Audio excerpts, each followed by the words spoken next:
mengasihi Tuhan seumur hidup kami. Terima kasih Tuhan Yesus. Terima kasih Bapa, untuk hari ini kami mau duduk diam mendengarkan firman-Mu lewat renungan firman hari ini Tuhan. Berbicaralah atas setiap kami perlu firman-Mu. Bersabdalah di dalam nama Yesus, haleluya. Amin. Shalom Bapak Ibu, Saudara yang dikasihi Tuhan. Kita berjumpa lagi dalam perenungan intim dengan Allah. Pada hari ini, hari Jumat tanggal 19 September 2025, kita akan mendengarkan dan merenungkan sebagian daripada firman Tuhan yang bertemakan harta yang terutama di hati kita. Pada perenungan hari ini yang berfokus dalam Lukas 14 ayat 25-35. Dan pembacaan Alkitab kita dalam satu tahun ini terdapat di dalam Hosea pasal yang ke-1 sampai pasal yang ke-6. Saya harap Bapak Ibu Saudara-saudari dapat membacanya terlebih dahulu. Saya akan bacakan dalam Lukas 14 ayat 33, demikian firman Tuhan. Demikian pula lah tiap-tiap orang di antara kamu yang tidak melepaskan dirinya dari segala miliknya tidak dapat menjadi muridku. Setiap manusia, entah ia sadari atau tidak, memiliki sesuatu yang terutama di dalam hatinya. Yesus sendiri pernah berkata, "Karena di mana hartamu berada, di situ juga hatimu berada." Dalam Matius 6 ayat 21. Harta di sini tidak semata soal uang atau kekayaan, tetapi segala sesuatu yang kita pandang paling berharga, yang kita jadikan pusat makna, keamanan, dan identitas diri. Bagi sebagian orang, keluarganya adalah segalanya. Bagi yang lain, pekerjaan, prestasi, atau harta benda menjadi yang utama. Tidak sedikit pula yang menjadikan dirinya sendiri sebagai pusat hidup. Ego, kebebasan, dan keinginannya harus selalu terpenuhi. Tetapi apapun yang menduduki tahta hati selain Kristus, pada akhirnya akan menimbulkan kerusakan. Yesus dalam Lukas 14 ayat 25-35 menyingkapkan hal ini dengan cara yang sangat tegas. Saat banyak orang berduyun-duyun mengikutinya, ia tidak memuji keramaian itu, melainkan justru memuji motivasi mereka. Ia tahu bahwa banyak yang mengikutinya demi mukjizat atau harapan politik, bukan karena kerelaan menyerahkan hidup. Karena itu ia berkata, "Jikalau seorang datang kepadaku dan ia tidak membenci bapaknya, ibunya, istrinya, anak-anaknya, saudara-saudaranya laki-laki atau perempuan, bahkan nyawanya sendiri, ia tidak dapat menjadi muridku." Pernyataan ini mungkin sekali membuat kita heran.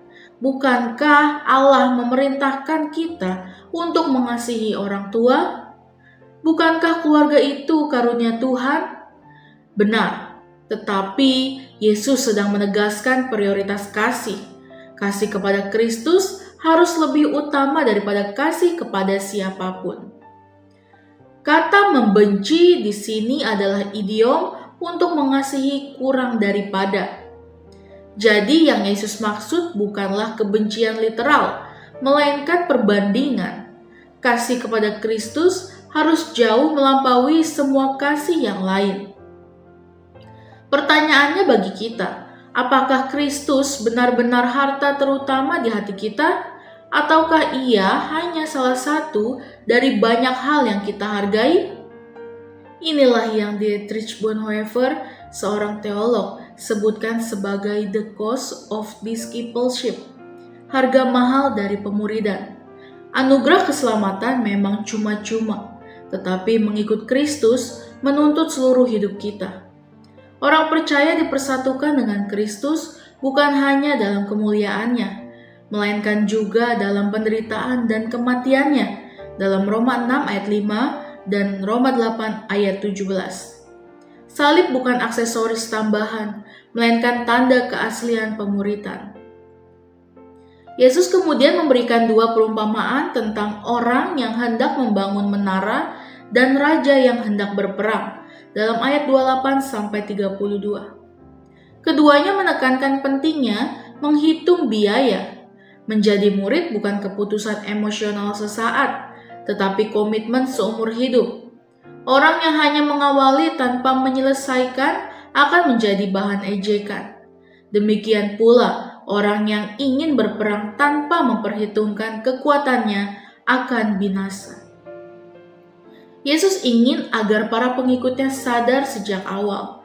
Pemuritan menuntut penyangkalan diri, pengorbanan, bahkan melepaskan semua milik dalam ayat 33. Tidak ada murid sejati yang bisa setengah hati.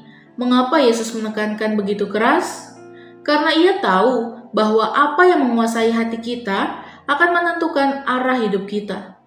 Jika sesuatu selain Kristus menduduki tata hati, maka itu menjadi berhala yang akan melahirkan dosa.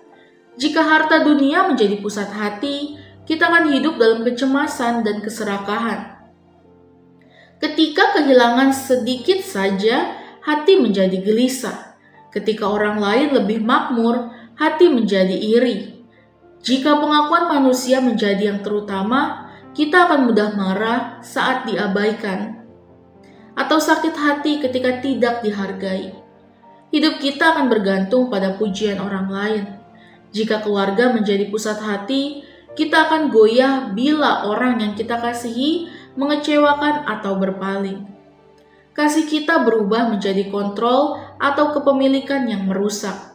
Jika diri sendiri menjadi pusat hati, kita akan terjebak dalam kesombongan ketika berhasil dan keputusasaan ketika gagal. Namun sebaliknya, jika Kristus menjadi harta terutama di hati, semuanya berubah. Kita menemukan kebebasan sejati. Kita bisa mengasihi keluarga tanpa menggantikan Kristus, sebab kasih tidak lagi posesif, melainkan refleksi kasih Kristus. Kita bisa bekerja keras tanpa diperbudak ambisi, sebab identitas kita tidak ditentukan oleh prestasi. Kita bisa memiliki harta tanpa diperhamba olehnya, sebab kita tahu semuanya hanyalah titipan. Kita bisa menghadapi penderitaan dengan tabah, sebab hati kita berpegang pada Kristus yang sudah memikul salib bagi kita. Inilah inti pemuritan sejati, hati yang dipenuhi Kristus, bukan hal-hal lain. Ketika Ia menjadi pusat, kita tidak lagi hidup untuk diri sendiri, tetapi untuk sesuatu yang lebih besar, kemuliaan Allah dan kebaikan sesama. Ketika Kristus menjadi harta terutama, hati kita terluput dari kemarahan, kecemasan, dan iri hati. Kita mulai mengasihi tanpa takut kehilangan, memberi tanpa diperhamba oleh kekurangan, melayani tanpa diperbudak oleh pengakuan. Kita hidup bukan lagi untuk diri sendiri, melainkan untuk sesuatu yang lebih besar dari diri kita. Bagi Allah yang telah dahulu mengasihi kita di dalam Kristus. Maka pertanyaan reflektif bagi kita ialah, siapakah atau apakah yang menduduki tahta hati kita saat ini? Jika bukan Kristus, semua yang lain akan merusak hati. Tetapi bila Kristus yang terutama, maka hati kita akan dipulihkan dan hidup kita akan menjadi garam yang membawa rasa bagi dunia yang tawar. Amin. Mari kita sama-sama berdoa. Bapa yang baik, terima kasih Tuhan Yesus untuk perenungan pada hari ini ya Bapa. Biarlah Tuhan, setiap hati kami dipulihkan oleh kasih-Mu ya Bapa. Setiap hati kami diisi oleh anugerah-Mu, oleh Roh Kudus-Mu ya Tuhan.